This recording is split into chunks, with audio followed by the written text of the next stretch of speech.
So it turns out that I unintentionally lied. I said a few You're Invited To discussions ago that I had never seen any of these. They'd completely bypassed me as a child when I grew up worshipping Mary-Kate and Ashley, and I was watching them now for the first time. But having just watched Mary-Kate and Ashley's fashion party, the 1999 one, which is actually the penultimate one, it turns out that that's not true. There is one song in this that I actually know very well, to the extent that I once did a kind of parody music video, not even worthy of being called a music video, lip syncing kind of mess for that song on YouTube, no longer there. So it turns out, yeah, that wasn't true. And it was quite exciting to actually finally discover where that song came from. This follows a very similar structure as the rest. They want to have a party. In this case, they are having a kind of fashion party, but not really.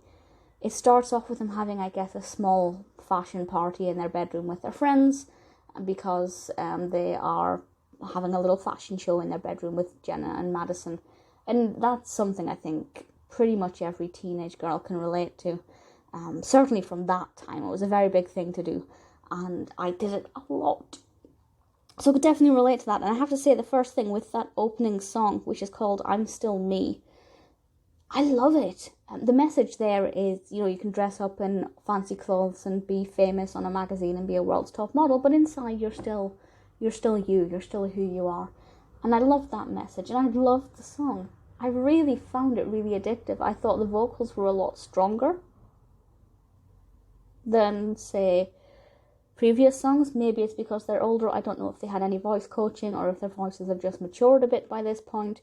But I was pretty impressed with that. And the choreography throughout this as well was great. I'm not saying it's mind-blowing. I'm not saying it's going to win any competitions. But it was synchronized. It was a little bit more complicated than some of their earlier ones. Again, because this is the penultimate. They're a lot older now. At this point, they are approximately 13, give or take. And I just was really impressed all around across the board. So that I really liked. I liked an introduction. And then they end up going to visit a fashion school, which is called FIDM. It's a real school.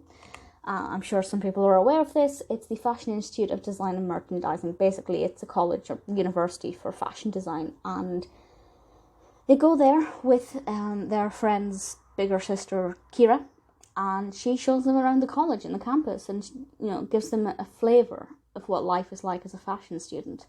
And then we get that beautiful song, Fashion Junior High, which is the one that I remember the most. I remember it inside out. As soon as I haven't listened to the song in a good couple of years, and as soon as I heard it, just straight away I melted. It's beautiful. It's very addictive, and it's a good point. Why do you have to wait till you grow up to actually, get to go to fashion school? I mean, there are so many answers for that question, but I like it. The third song, We're Gonna Start Something New, was a very creative song. The rest of the songs are still on campus. And in this one, the girls are playing with the mannequins and learning about fashion design. And there's a lot of terminology in this relating to fashion and pertaining to that industry. And I enjoyed that because it's a bit more intricate. It's quite emotional in some way, seeing them talking about fashion or singing about fashion design. And because we know, obviously, what they went on to do with Lizzie and James and then the Row, and they've just achieved so much, and it's just bizarre that this is kind of predicting their future in a way. Maybe this played a part in it. Maybe they enjoyed this one the most, took a very keen interest in the design of fashion, and it grew from there. I doubt it was that impactful, but it's just really emotional and really moving. And then the last song is It's Not Me, It's You. This one I liked. We have a lot of costume changes because they are in the clothes shop in FIDM, and they're both wearing the same outfits a lot of the time, which never ever happened since they were tiny. But that's the point here. They're both trying on the same clothes, and the lyrics, It's Not Me, It's You, basically saying, we look the same. We may look the same in the outfits, but it's not who I am. And we're different people. We look the same on the outside, but inside we have our own tastes, our own personality, and I love that. I'm really, I'm genuinely pleasantly surprised by the positive messages that the You're Invited To series gives out. It's a lot more, I guess, hard-hitting, but subtly hard-hitting, if you will allow the oxymoron, than I ever would have expected. Things like Fashion Junior High, yeah, maybe not so much, but I'm still me, and it's not me, it's you, definitely. And ultimately, this one is all about following your passion. Some of the other ones, I think one of the previous ones, the costume party, was about being true to who you are and not feeling the need to dress up as somebody else. This one very much is about following your passion, working hard and achieving those goals, while of course staying true to who you are and focusing on what's on the inside. I absolutely love it.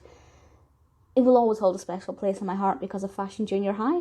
It will always hold a special place in my heart because it's like they're just a mini version of who they became, which sounds obvious, but I'm sure you know what I mean. It's it definitely predicted their future more than anybody else, more than any of the others. I don't think it's my favourite, maybe. I don't know. It's hard to decide.